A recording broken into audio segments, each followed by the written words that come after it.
안녕하세요. 최재봉의 마케팅 톡톡입니다. 오늘은 네이버 블로그 글 상위 노출하는 방법에 대해서 간단히 알아보려고 합니다.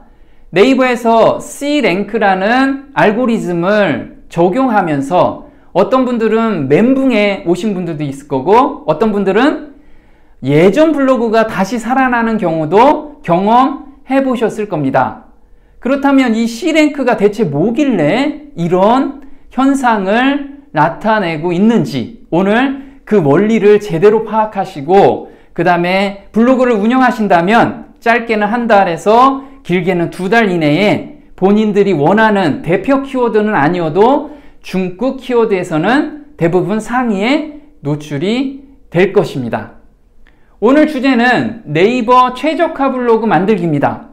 C랭크의 개념과 상위 노출 원리입니다. 네.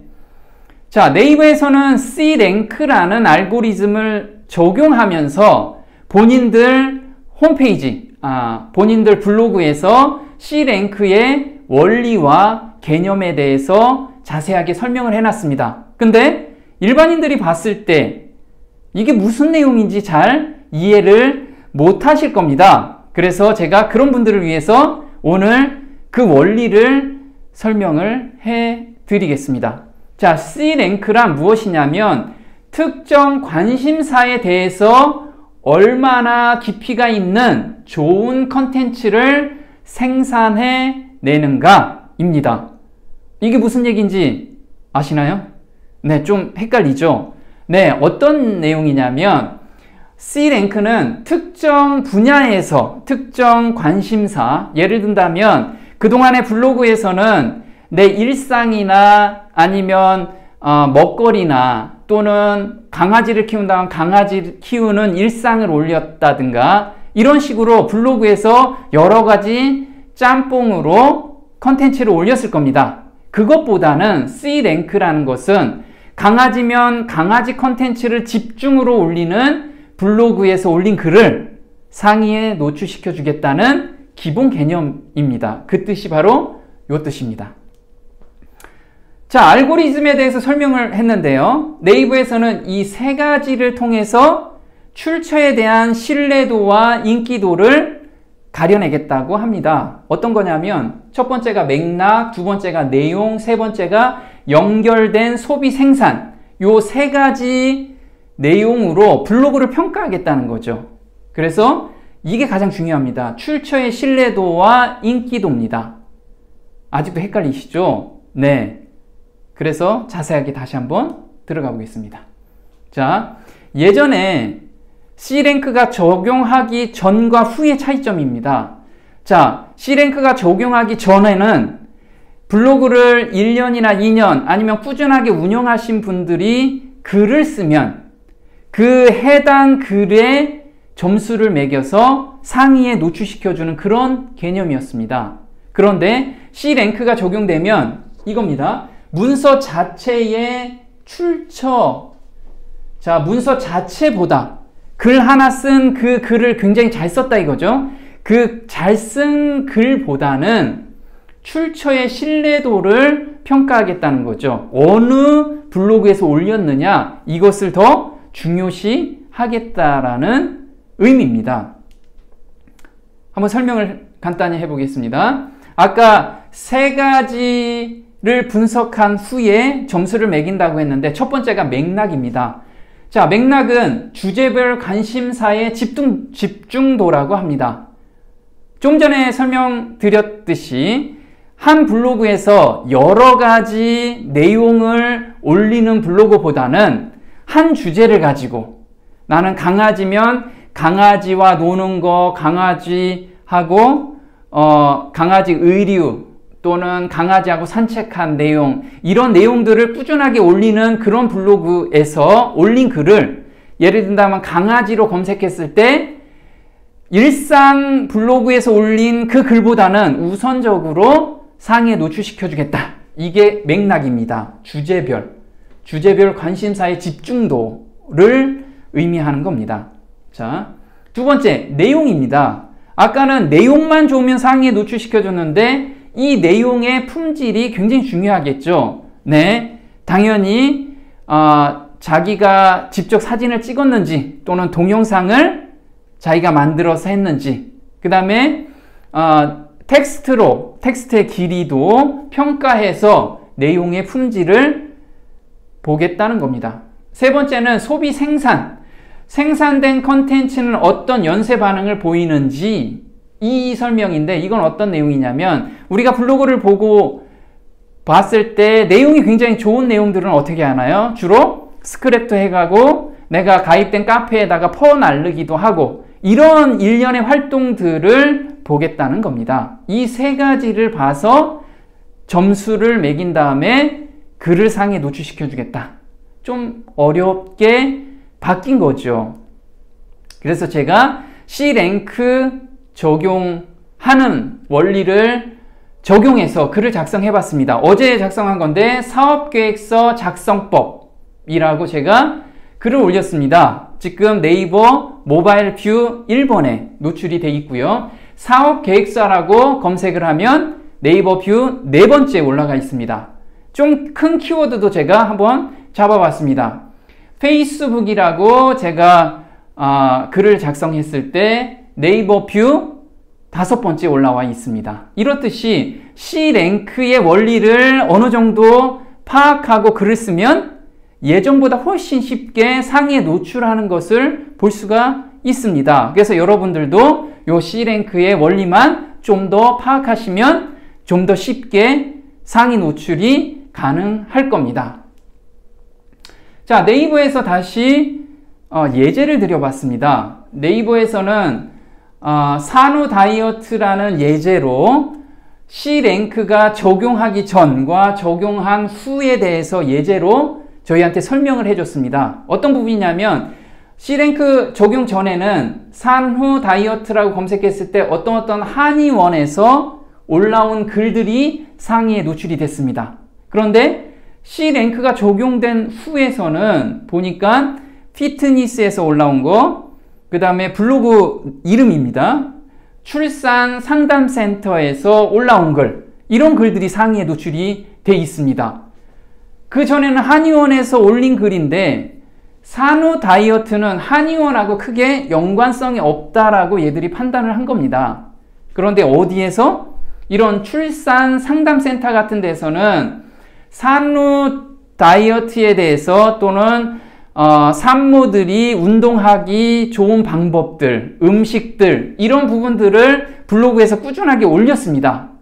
그런 블로그에서 올라온, 전문적으로 작성된 블로그에서 올린 글을 상위에 노출시켜 주겠다라는 기본 예제를 들어줬습니다.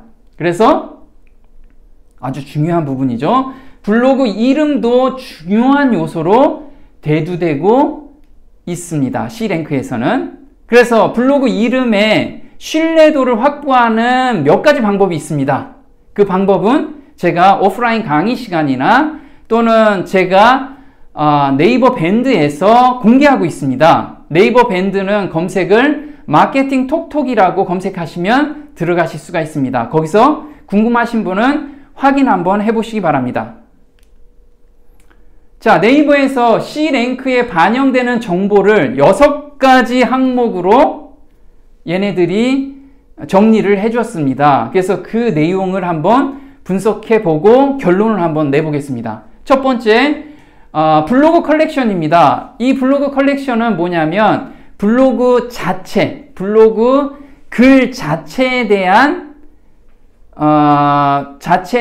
내용의 점수치입니다. 그래서 그 내용을 잘 썼느냐, 블로그 이미지도 제대로 들어가 있고 동영상도 들어가 있고 링크도 들어가 있고 텍스트도 적당히 들어가 있느냐, 요거에 대한 점수를 따지겠다는 거고요. 그 다음에 네이버 DB에서 내용 중에서 출처를 검증해 보겠다는 거죠. 이게 신뢰성 있는 출처를 바탕으로 글을 작성한 건지, 이 부분에 대해서 네이버에선 검증을 하겠다는 겁니다. 그전에는 카드라 정보나 그런 내용들이 검색했을 때 상위에 노출됐다면 앞으로는 검증된 내용을 토대로 해서 쓴 글들이 상위에 노출을 시켜주겠다는 의미죠.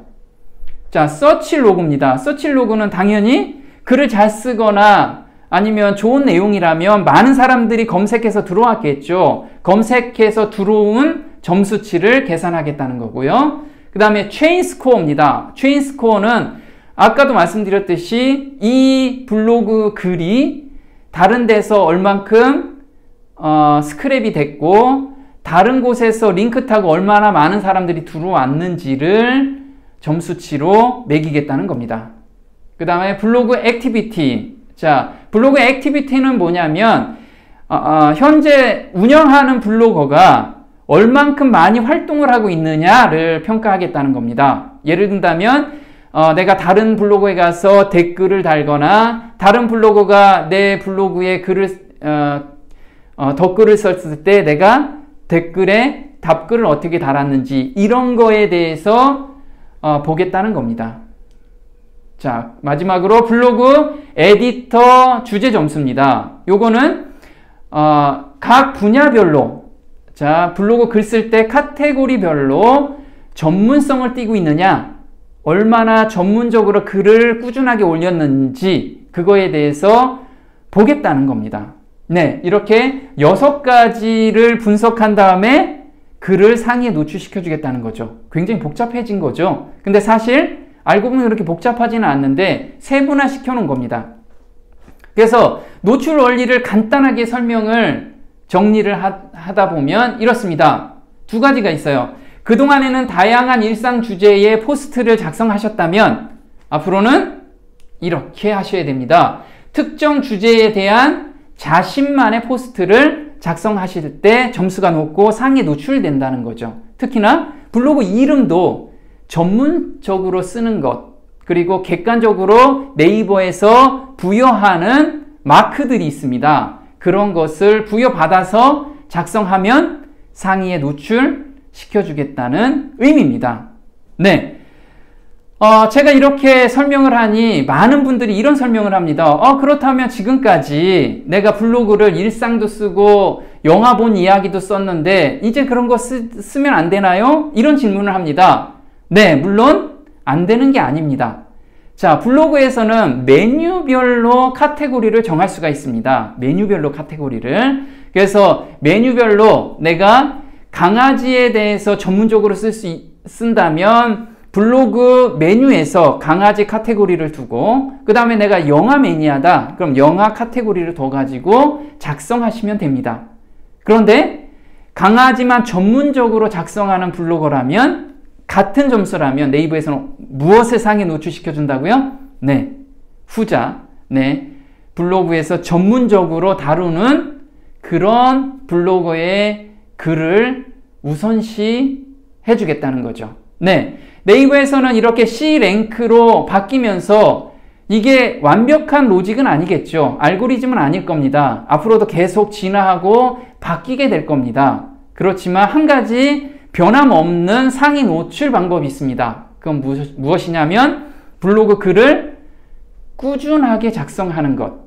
남의 글이 아닌 자기가 생성한 컨텐츠를 꾸준하게 작성하는 것이 바로 상위 노출하는 기본 베이스입니다. 그것만 잊지 않으신다면 이렇게 로직이 많이 바뀐다고 해도 꾸준하게 노출이 될 거로 기대를 합니다. 네, 오늘 간단히 알아봤는데 다음 시간엔 네이버 블로그 상위 노출하는 방법 중에서 다른 로직으로 바뀐 내용을 설명을 드리도록 하겠습니다. 도움이 되셨다면 구독 신청해 주시고요. 궁금하신 거는 댓글 남겨주시기 바랍니다. 고맙습니다.